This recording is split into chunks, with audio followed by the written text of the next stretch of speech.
we start with the base elements, and then we just kind of, add the spices on after that. And, that usually takes us on a path to, things get a little bit more experimental, and we can, we try to do something different.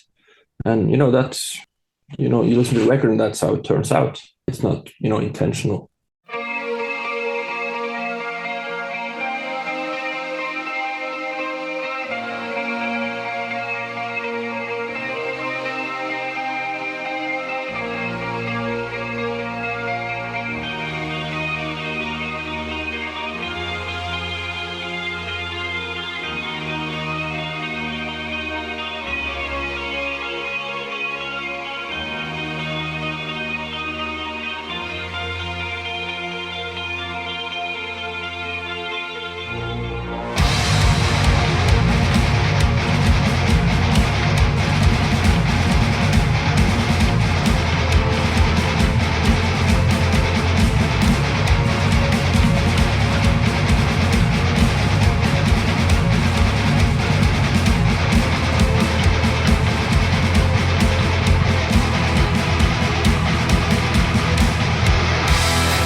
Welcome to the Dreams of Consciousness podcast. If you'd be so kind, would you mind introducing yourself? Hey guys, I'm Kåre André Sletteberg. I play guitar in the Norwegian band In the Woods. Nice to be here.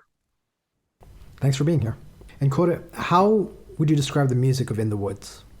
Well, it's always hard to describe the music of In the Woods because every album has been so different. So, it's the band has, generated or moved over several genres for so many years. And like with, for example, the last time we did Seize the Day is different again from the newest one, Diversum. It's very, I find it very hard to put it like in a genre. I always like when, people tend to put it in a genre and they put it in, some doom, some rock elements, and I think it's very hard. Yeah, In the Woods has encompassed many different styles over the years, as you mentioned, and of course has changed from album to album. Would you say that the core of the sound is metal? Yeah, definitely. I mean, that's what we're going for, or what we, that's what we're listening to, and it all comes down from what we, our inspiration comes from what we listen to. And, we all listen to metal music, but, so many other things as well. And as far as incorporating all the other different elements that In the Woods does, would you say that you guys have a progressive or experimental mindset when you create songs?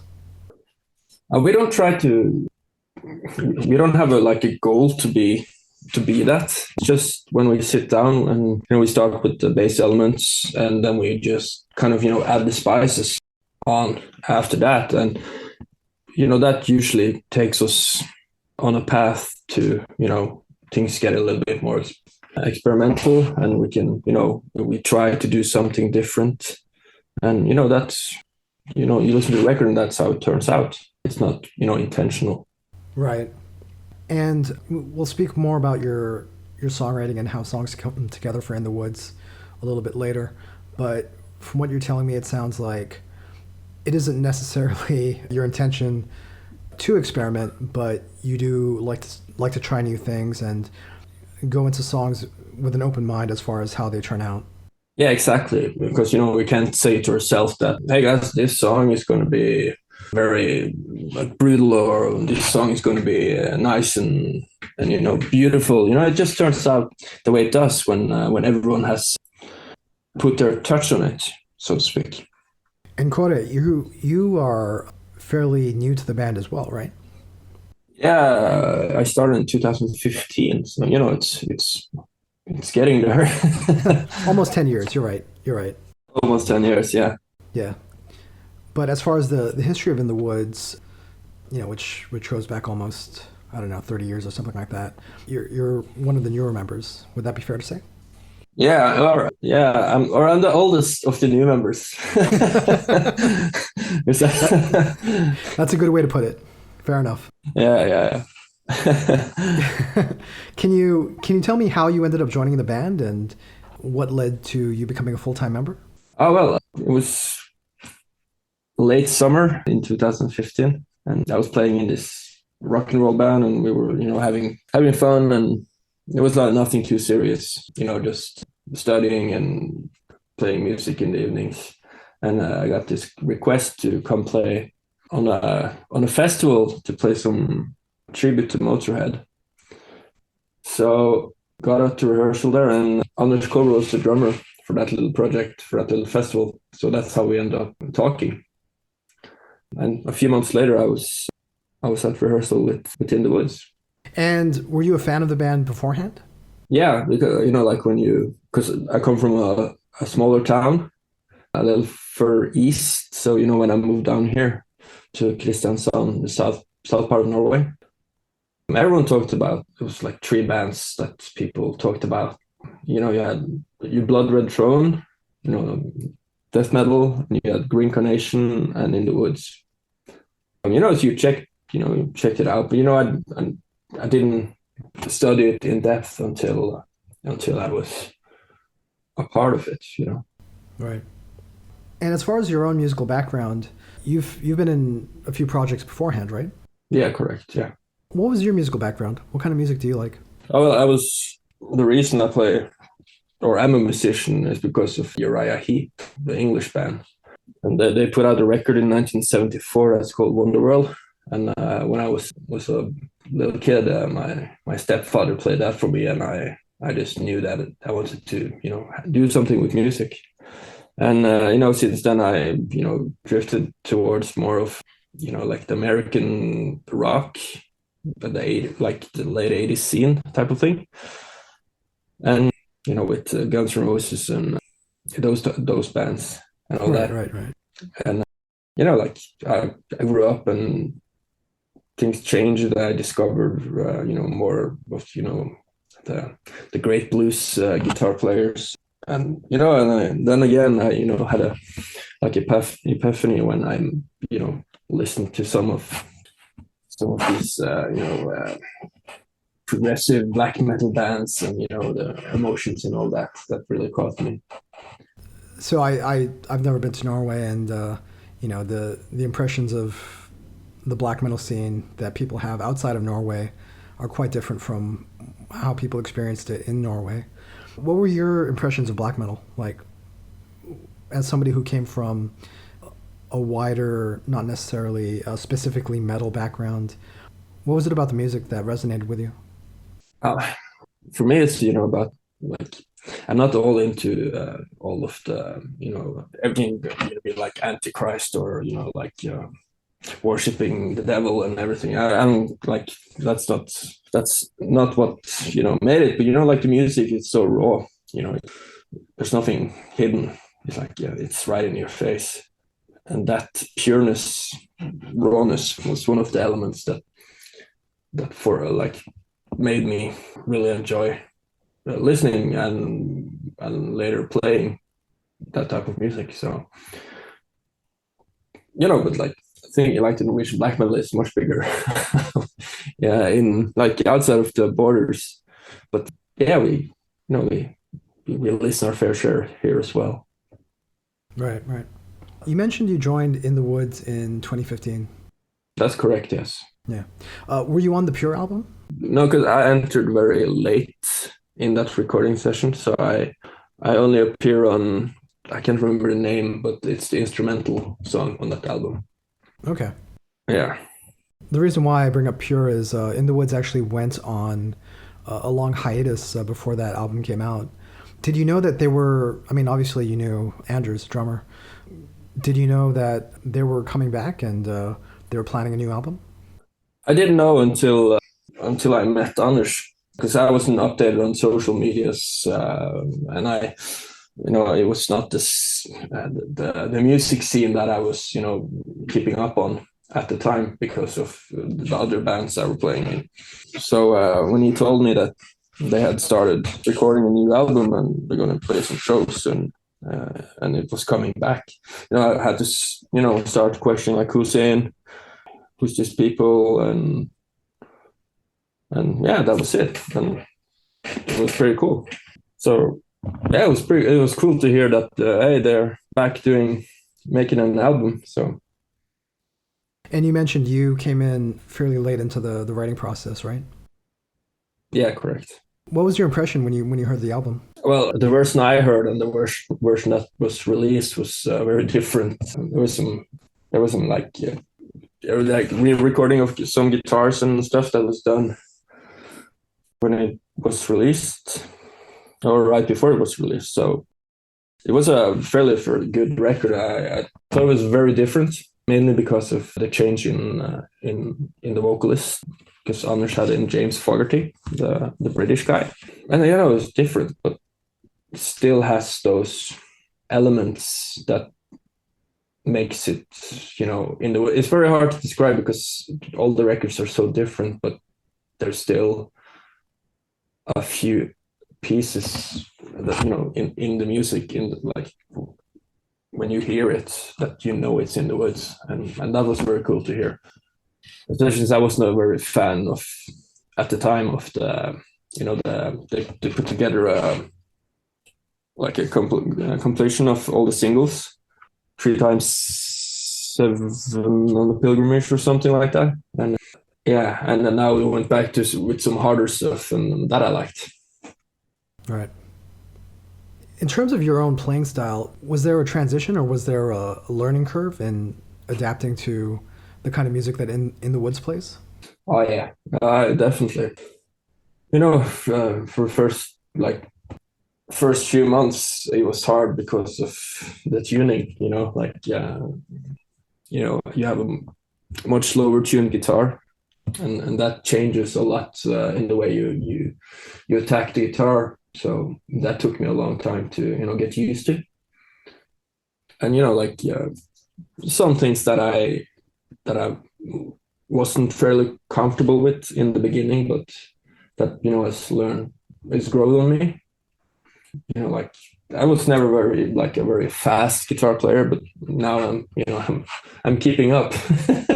So it takes some hours. It's not done overnight. It's been almost 10 years, and there's still things that I work on every day. So but it was a learning curve for sure. Right. When did you feel comfortable with the style of music that they were making? I mean, when we first went out and played those first shows, I think it was for everyone a bit rushed. It was too soon. We didn't have the time to put it together as it should have been.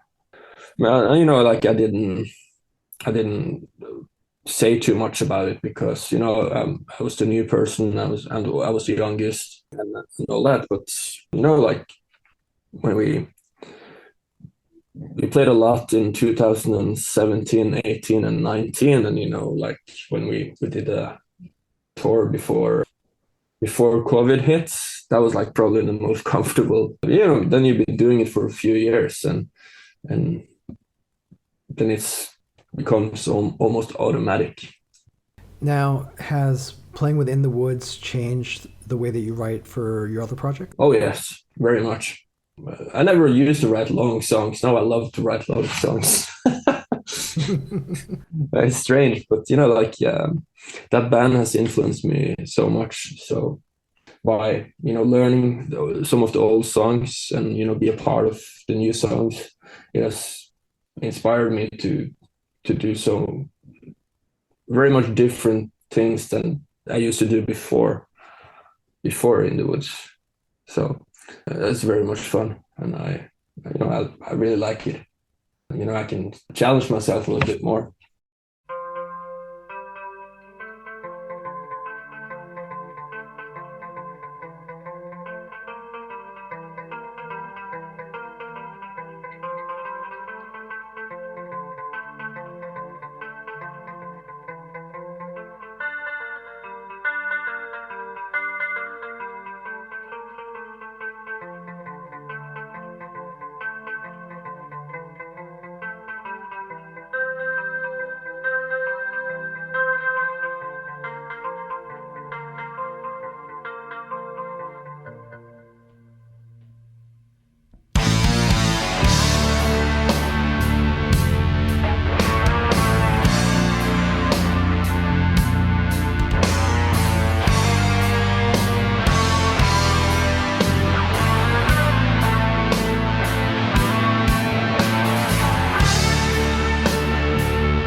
How do songs typically start for In the Woods?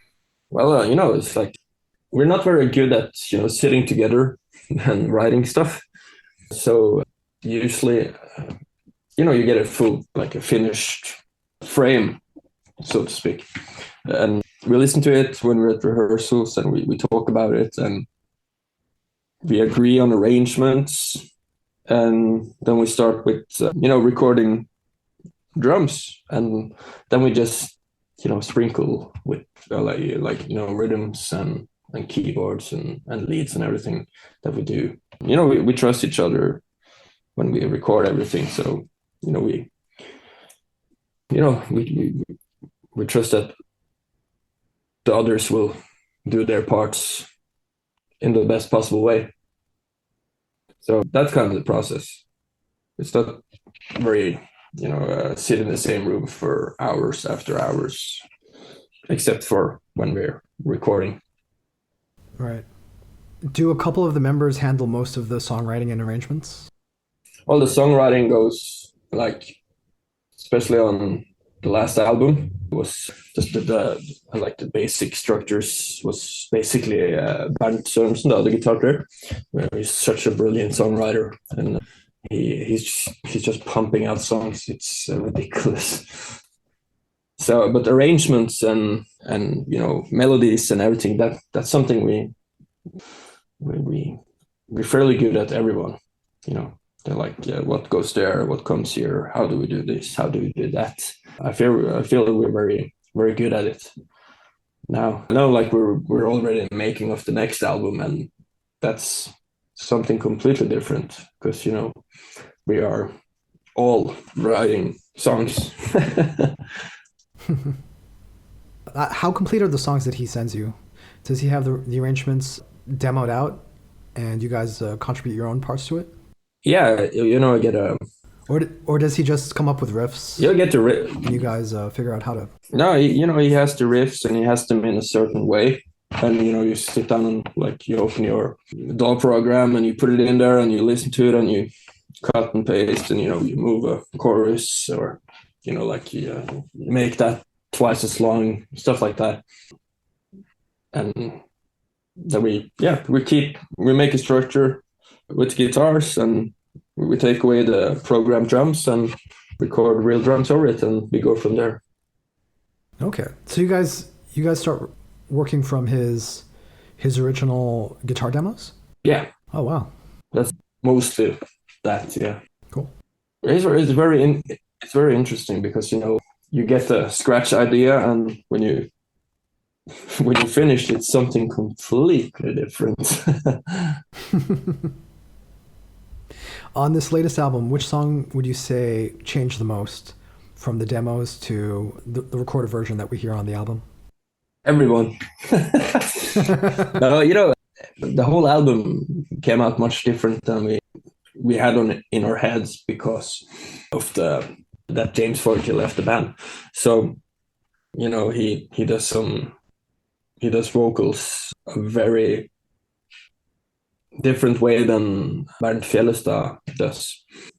So the album came out way more catchier, if I can so speak, and more melodies, and we were so surprised, especially when we sat down and heard it like the first time, with all the songs, with all the vocals. It was like, this is so different from what we thought it was, what we thought it was gonna sound like.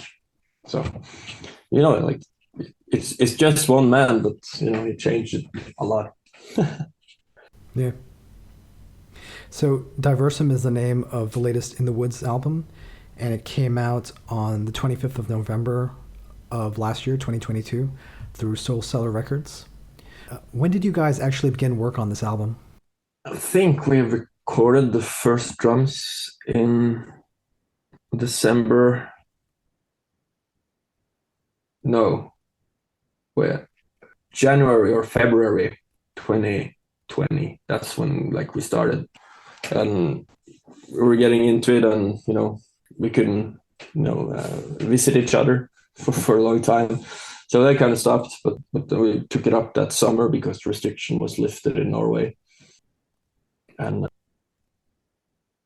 then we just kept going whenever it was possible. But early 2020 we started. And as you mentioned, this will be the first album with Bernt Fjellstad. Is that close to his name? That's You're gonna have to tell me how. Bernt Fjellstad. Fjellstad? Yeah, it's perfect. Fjellstad. This will be his first album as the vocalist for In the Woods. How did he get involved with this?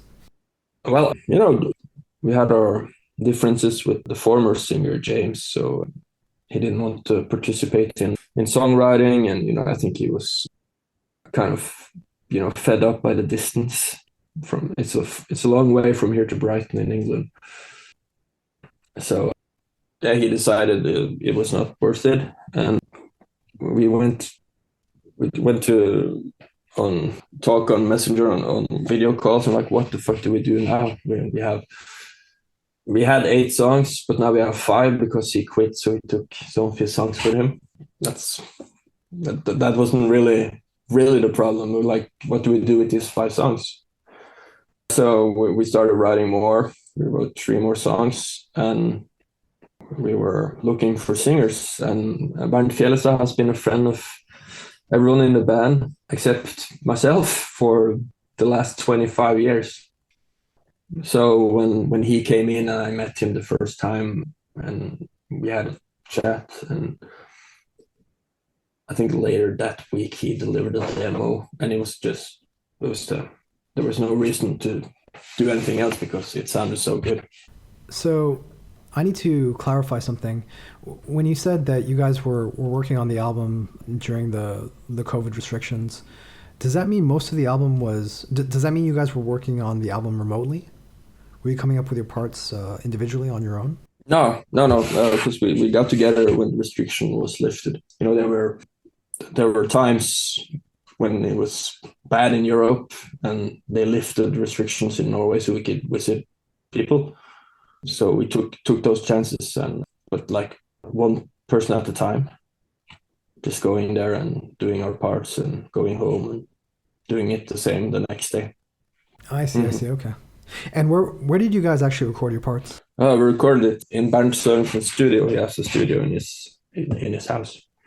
Yeah. Okay, I gotcha. And did Anders record his drum parts there as well? Yeah, he did. Okay, cool. When were you guys actually finished with the songwriting? And then after that, when were you finished with the recording? We spent all Easter with vocals. So like we were done in maybe, I think we delivered the songs to mixing in either June or July. So it was we were finished in May with recordings. So it was fairly quick. Okay. When were the songwriting sessions finished? Sometime in May, I'm pretty sure. I'm not 100% sure when the last pieces were stitched together. Okay. Yeah. Were songs still changing throughout the recording process? No, it was more about what we should, to fill up some emptiness. You fill up some ambience, some more keyboards, some more guitars, some more different melodies, doubling, all these little things you do to, make sure that it doesn't sound dull or boring type of thing. So, as you mentioned, In the Woods changes from album to album. How would you compare Diversum to the previous In the Woods albums?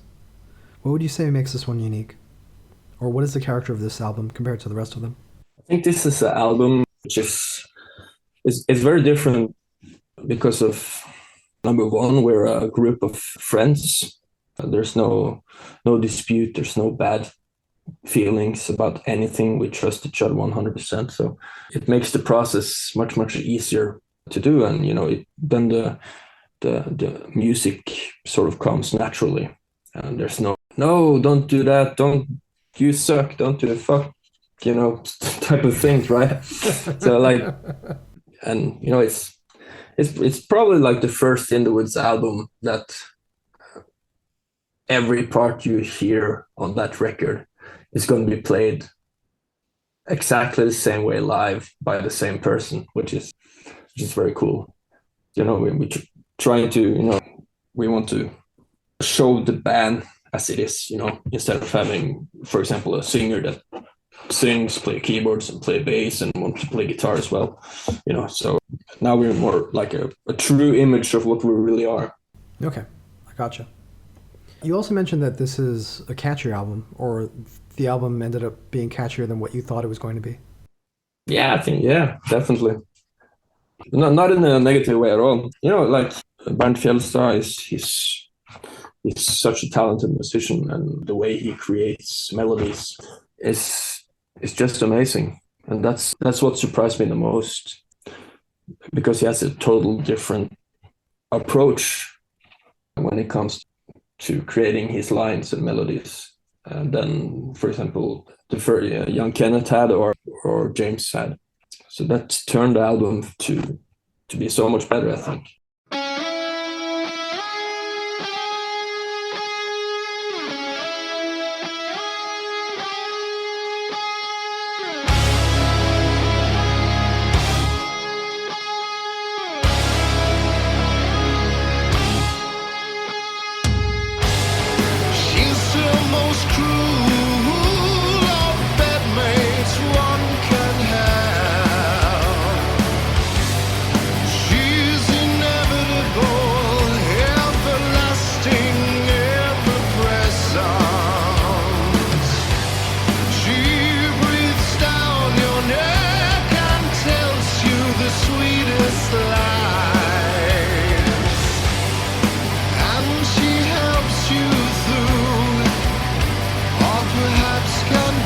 Yeah.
Where did you guys send this album to get mastered, mixed and mastered?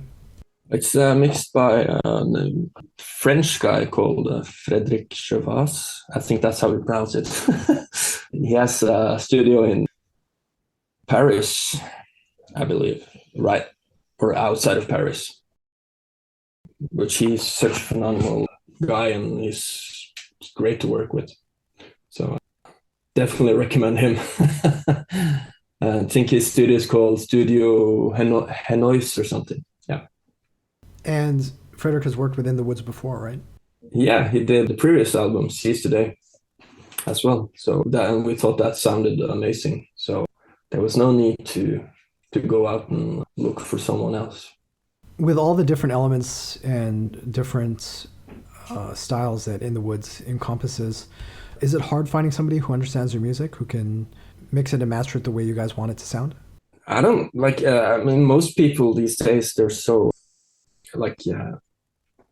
they're so unique and everyone is so good at what they do. You know, it's really about having the connection that we can talk and be honest and straight with the person doing it. Because, you know, if we say that please make it more dark, and you know, we don't want to be, you know, complete dicks, right? We want to let him have a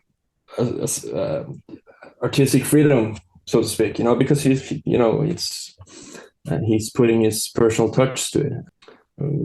We you know, we tell him what we want and he just gives it. So you mentioned that you're actually working on songs for the next album. Do you want to say anything about that, about what people can expect from the new In the Woods album, or the upcoming In the Woods album, I should say? I don't know, like, it's, you know, they're very early in that process. So, you know, this is just, you know, ideas that comes off everyone's mind, you know, when we're waiting for, you know, what happens with this album, you know, when we go out to play some concerts again and all that. So it's very early to say, but I think I can say it's going to be a bit heavier, most likely. But, you know, that might change. And when you say it might be a bit heavier, I mean, early on you said that you guys don't approach songs with a specific intention, but do you feel that there's a reason these songs might end up heavier than what we've heard previously? Just because of the demos we have so far. They're pretty more heavier than we've done in a long, long time. So, you know, like, there's a lot of songs, so, you know, we haven't chosen what songs to work on, and that's why it can change so fast. But I have a feeling that we're gonna, I think we have like a mutual feeling about what kind of songs we like for this. So it's gonna be different or heavier, most likely. But I won't promise anything.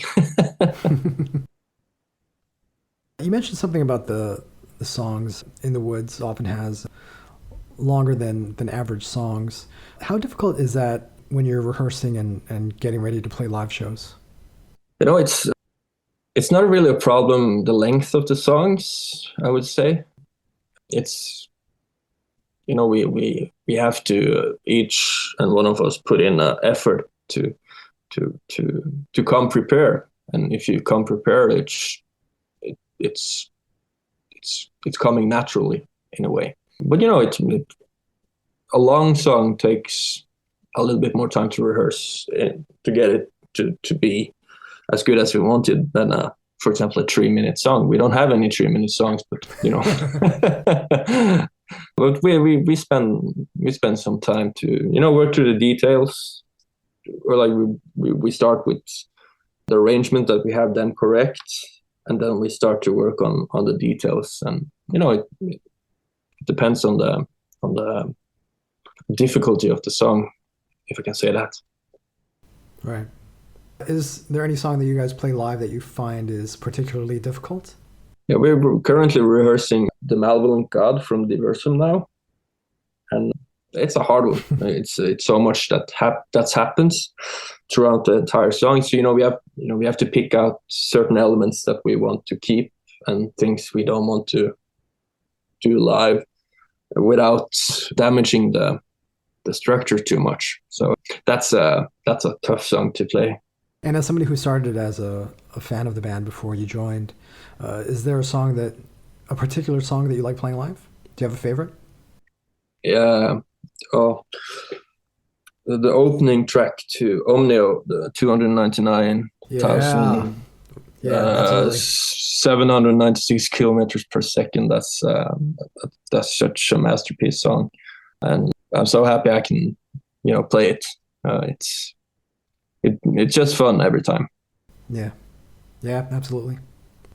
So, Diversum is out now through Soul Cellar Records.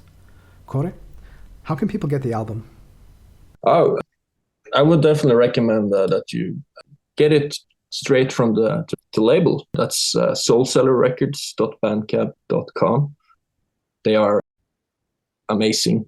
They ship fast and their prices are good. So I definitely recommend them. Cool. And do you want to say anything about the vinyl versions and the other physical releases that Soul Cellar created for this album? Oh, they put out, they have it in 4 different vinyls, different colors. They're all very beautiful, even the black one, the quality of the product is very good. We're very happy about it. And they also did a cassette and a CD, of course. The normal CD, I can't remember the name.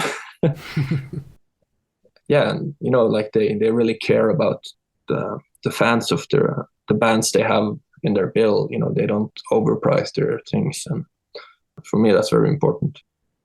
And if people want to follow In the Woods online and keep up to date with what you guys are doing, what's the best way to do that? I think if you're on Facebook, you can find us there. There we update on every major thing happening in the band, and we are also on Instagram. That's at In the Woods Official, and there you get some funny stories from some late nights. No, it's not that much, but yeah, we try to keep updated with everything that happens. And please reach out to us. We love to answer you guys. Very cool. Is there anything else you want to say? I'm just very happy that you wanted the band featured on your podcast. That's very cool.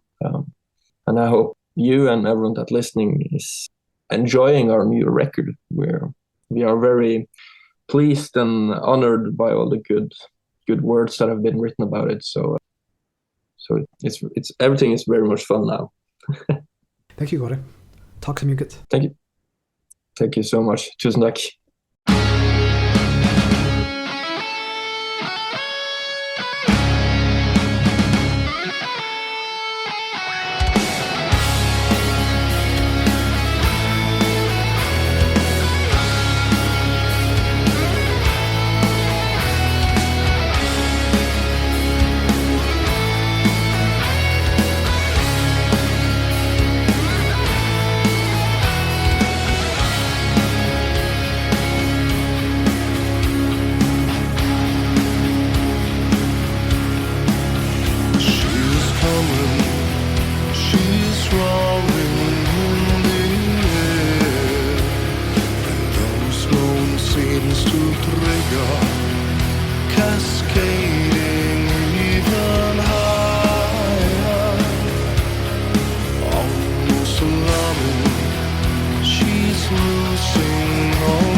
Longing for the flag and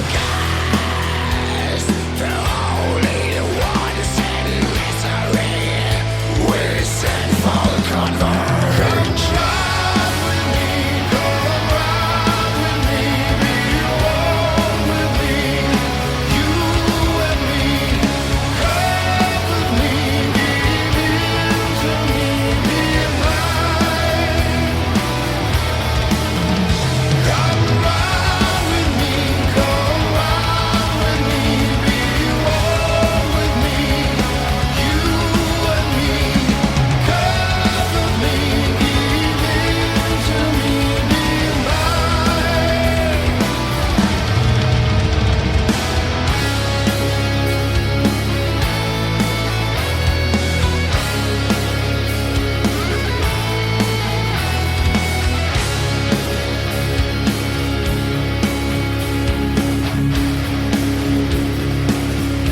so pickle.